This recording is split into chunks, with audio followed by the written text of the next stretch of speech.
Hey there, this is Isolde Trachtenberg, and I'm thrilled to welcome you to another episode of The Creative Mindset. It is about to open up and storm. Wow, you can feel the ions in the air. It's really quite something. So today I want to talk to you about talent versus skill.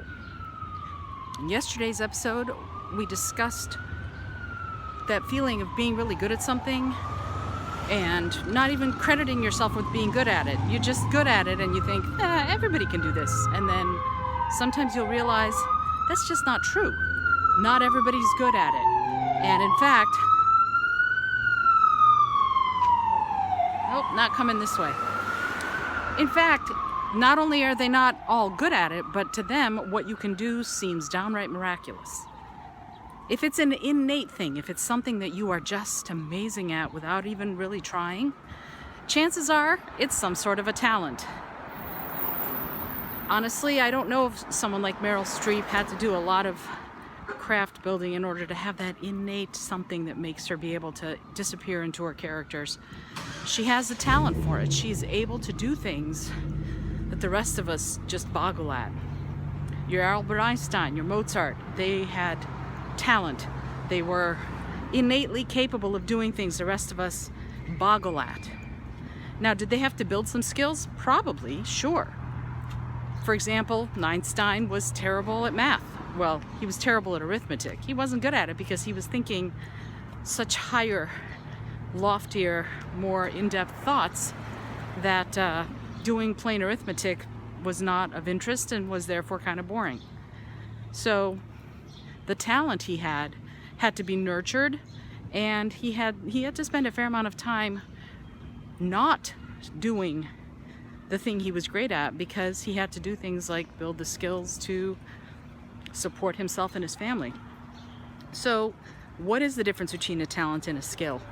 A skill is something you can learn. It's really that simple. You can learn how to be good at accounting even if you don't have a particular talent with numbers. You can learn how to draw even if you don't have a particular talent in art. You can become good at it. You can build the skills. You do that by practicing day in, day out.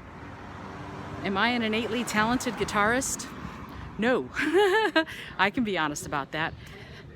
I had to build the skill to play the guitar, and I had to practice daily for 2 hours a day for years in order to get to the place where I can feel good about walking on stage and performing for people, for example. However, I have an innate talent as a singer. That's something I think I was born with. Did I have to practice skills? Yes, some. Did I have to work on my pitch? No, because that was part of the innate talent. So the best way to tell the difference between a talent and a skill is by the amount of practice you're going to have to do in order to get good at it.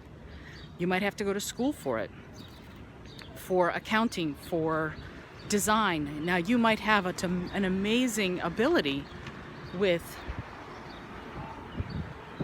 the way things spatially relate to one another, but the skills around it will be using the software or whatever it is that you're going to use to do your design. I guess if you're a landscape architect, you might use computers differently than someone who does graphic design. So the skills will be the actual tactical stuff that you have to do, the tools you use and practice and get good at.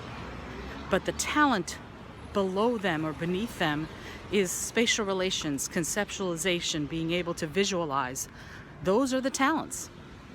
Why is all this important? Well, I think it becomes important when you're trying to figure out what you bring to the table, what skills versus talents you can bring so that, again, you can help solve other people's problems. In whatever it is you do, whether or not it's a creative field, it doesn't matter. What matters is, do you know what your talents are and do you know what your skills are? Yesterday, I talked about the project worksheet so that you can have a way of detailing for yourself what are the resources you already have. Well, today, you can download a worksheet that talks about skills versus talents. I want you to figure those out for yourself. What are your talents? What were you innately born with that you are good at? And then what are your skills? What are you able to do through practice, through building the the tactical knowledge that will let you do what you need to do. That's the best way to look at it. What will it take to build that tactical knowledge? That's the different way. It's almost to me like one is more tangible than the other. I don't think that that's true, but I have to think about that some. Is it more tangible? Is a skill more tangible than a talent? Depends. My friend Al Petaway is one of the greatest guitarists alive today. He has a talent for it, as well as having played the instrument since he was 4 years old, right? So it's not like he can walk away from his ability to play the guitar. Somebody put a guitar in his hands when he was 4 years old. He started playing and he's never looked back. But he's also spent probably hundreds of thousands of hours practicing, learning, writing, creating, innovating on the instrument. And some of that is skill. A lot of it is skill, because he spent so much time honing that craft. So both end up being true. And as people who want to live our dreams, I think it behooves us to know that about ourselves. What is it that we know how to do? What is it that you might call as a God-given talent?